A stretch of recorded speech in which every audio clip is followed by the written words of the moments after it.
My guest is a testament to the vitality of the symbiosis among people of faith worldwide. Troy Miller is president and CEO of the National Religious Broadcasters, representing scores of thousands of Christian radio and television organizations. Under his leadership, the NRB has reached across the globe, embracing those media professionals with his message of unity. Troy, thank you so much for being with me here at the Media Line. Felice, it's great to be with you again. Always difficult subjects, though, I must admit. And I want to begin with you for maybe all the wrong reasons. We just witnessed a massive coming together around the linchpin of faith when Charlie Kirk was murdered. The outpouring rivaled presidential funerals.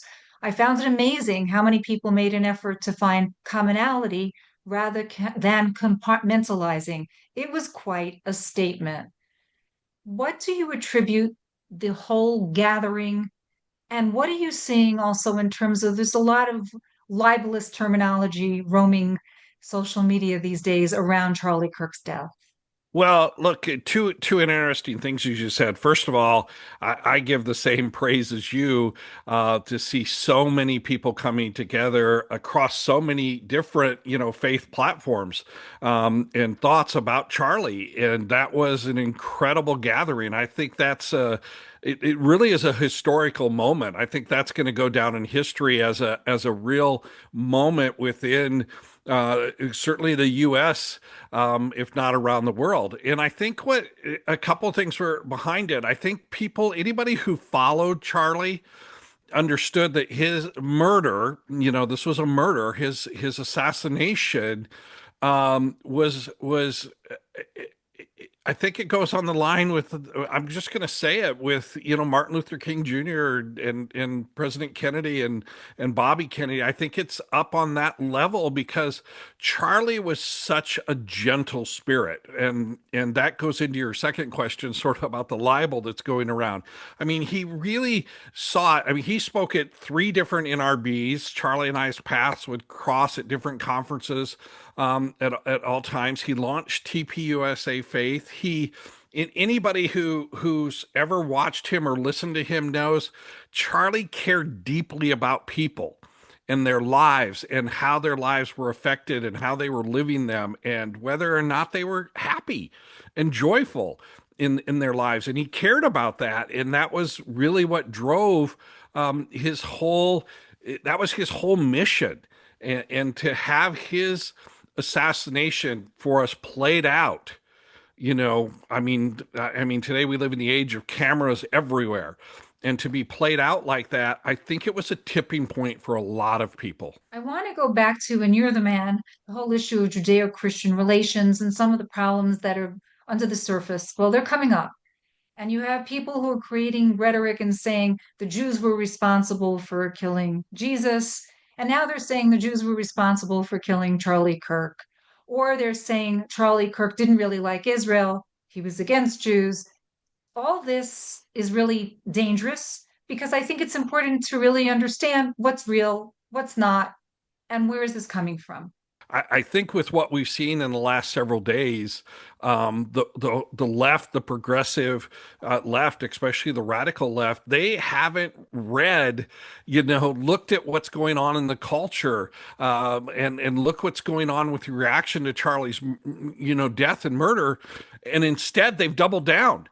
They've doubled down on Charlie. They've tried to create all of this misdirection. They create all of these false allegations, none of them with any proof, by the way. No proof, zero proof. Every time I get into one of these discussions on social media, I said, show me the clip where Charlie said this or that, or I know Charlie's inner circle really well. You tell me, give me the one person that says Charlie was going to change his mind on Israel, because that's just not the case. But you see it the same with Israel. I don't mean this in a way, but the left is so revealing their anti Semitic trends and their anti-Zionist trends. I wouldn't be surprised if you got a science book coming out saying the Jews caused the annihilation of the dinosaurs. It's just the way they don't care what they lie about. I say that in just to exaggerate the fact of what they lie about. They don't even care about it.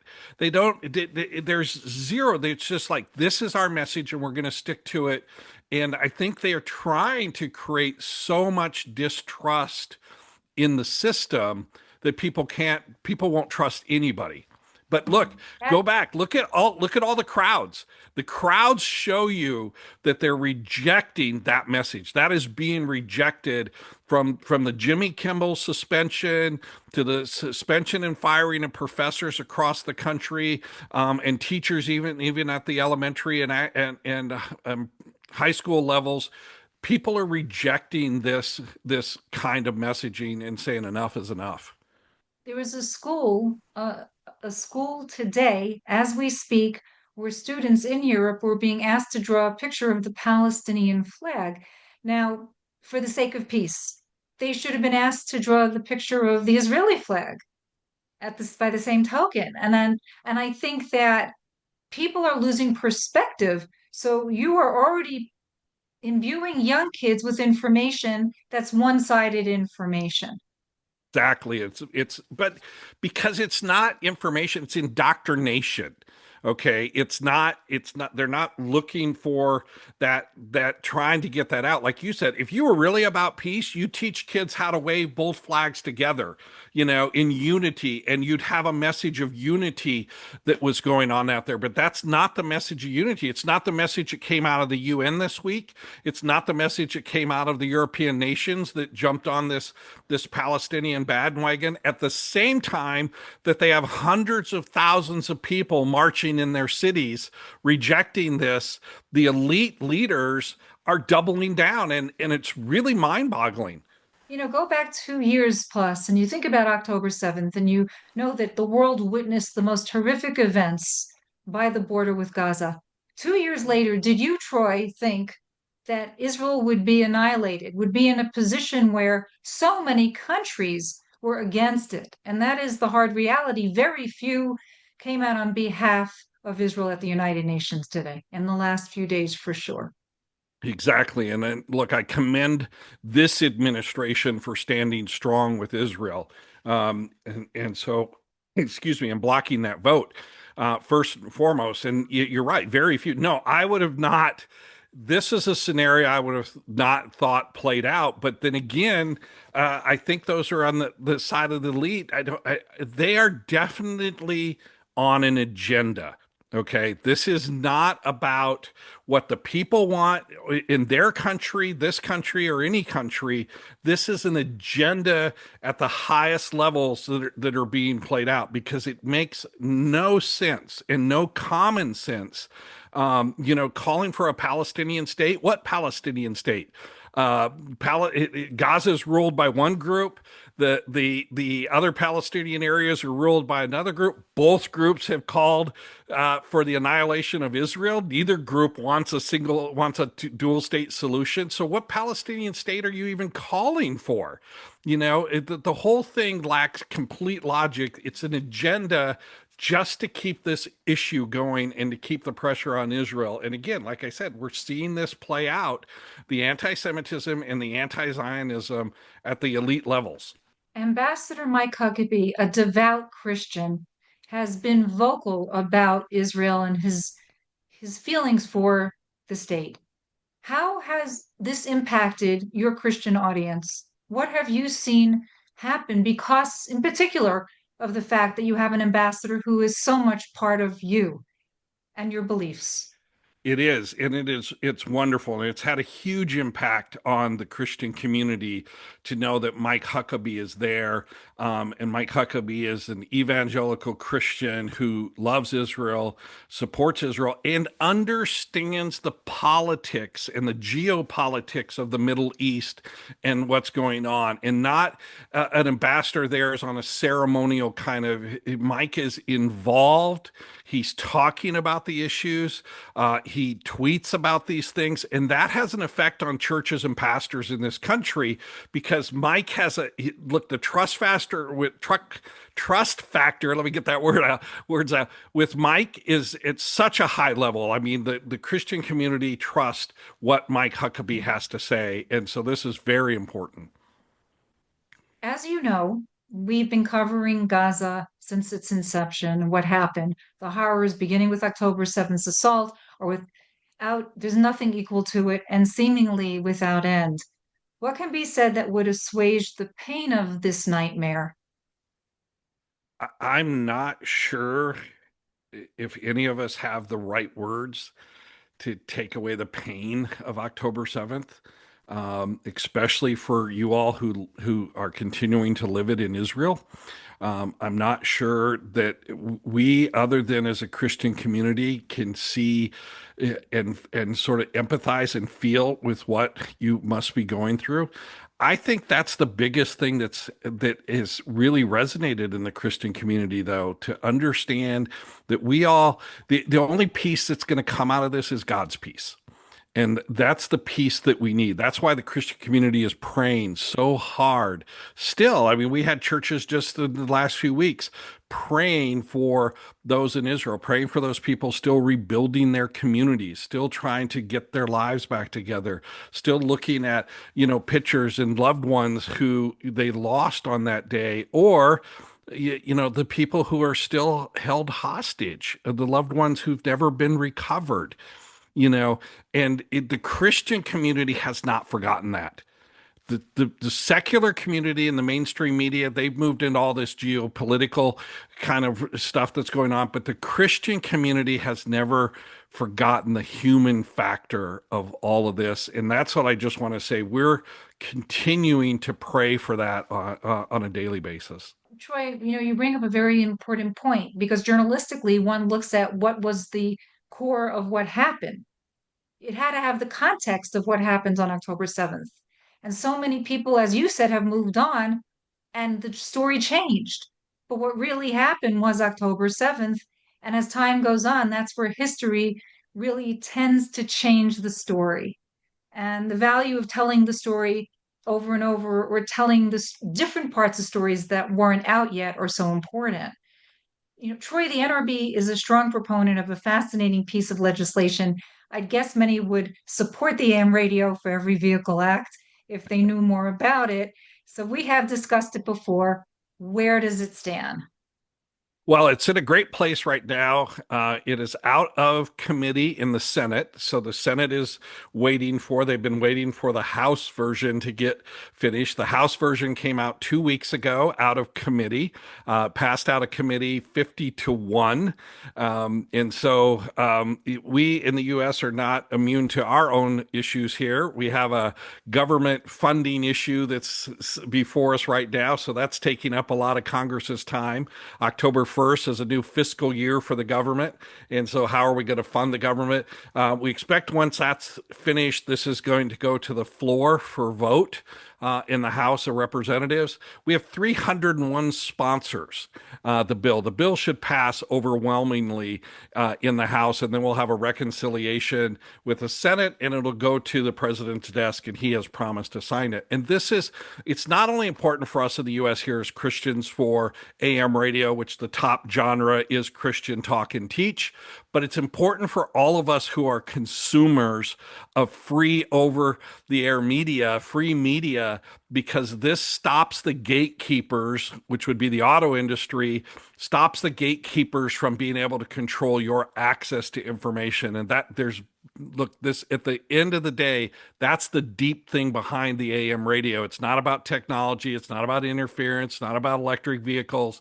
It's about who controls the access to information for the consumers. Which brings me to my next question about free speech and diverse voices. And this is something also near and dear to what you're trying to convey and to push. What does free speech mean today? That's a great question, because for those of us who hold to the deep meaning that our founding fathers held to it when they crafted the First Amendment, what free speech means, it means that free speech, period. End of discussion. The only time the U.S. courts have talked about things that are not part of free speech is when you're inciting direct violence. Okay. That's not protected speech. Everything else is protected currently under the US law, and that's free speech. But as you said, so many groups want to define free speech. Look, I was talking yesterday, look, on education, for example, in the US, and there was a school board member in Iowa that basically said, your children aren't, we don't educate them for the parents, we educate them, quote, for the community. you know and so there's people that want to define free speech as free speech that's good for the community. That begs the question, Felice, whose community? What's the community? Because the minute you start to define it as anything other than free speech, period, end of dot, right there, explanation point, you start to put bias into it, because everything after that is going to be somebody's bias, somebody's opinion. A lot is happening at the United Nations. It's overwhelming to see how many nations, and particularly many European nations, that have come out very much for a Palestinian state, but very much showing really a lot of angst against the Jewish state. Where are the Christians holding in terms of Israel now? What are they thinking? You do check the pulse in the churches and understanding what's happening within the Christian media. Do you feel that it's leaning a particular way? Has it changed? No, overwhelmingly, the Christian community is holding in support of Israel. Overwhelmingly, there have been some people that have attacked within the community, and people who have tried to. But look, the people I talk to, the radio folks, the TV folks, the media that's going out there is overwhelmingly supportive of Israel, and that support is so strong. I'm going to say it here. That's driving the political support out of the administration as well for Israel. So you've seen that this administration has not wavered at all. And that's because there is such a strong support amongst the Christian community. I think the administration understands that, and they understand where America as the greater whole stands on its support for Israel and with Israel. What kind of impact can the Christians have on the European nations? Europe is divided. You're seeing such division as you've never seen before in many countries, like in France and the UK and Italy. And you have large bases of Christians that live in those areas. It's time for them to be vocal. It's time for them to stand up. It's time for them to even look at what happened here in the US with Charlie Kirk and wonder, how long of the radicalization that's happening there. Look, I think the president said it well in his speech this week at the United Nations. These are failed states, and they have to recognize that. But again, they have to recognize that in the polls. If the Christians across Europe would get out and vote their values, their worldview values, and hold to what they believe as people of faith, they would overwhelmingly take back the governance of these European cities and the EU. But and that's the thing. Europe lives in that kind of democracy right now where they can still do that. But if they don't do that, marching in the streets isn't going to do a whole lot. Troy Miller, President and CEO of the NRB, National Religious Broadcasters. Always a pleasure to have you with me on the media line. Always great to be with you. Thank you.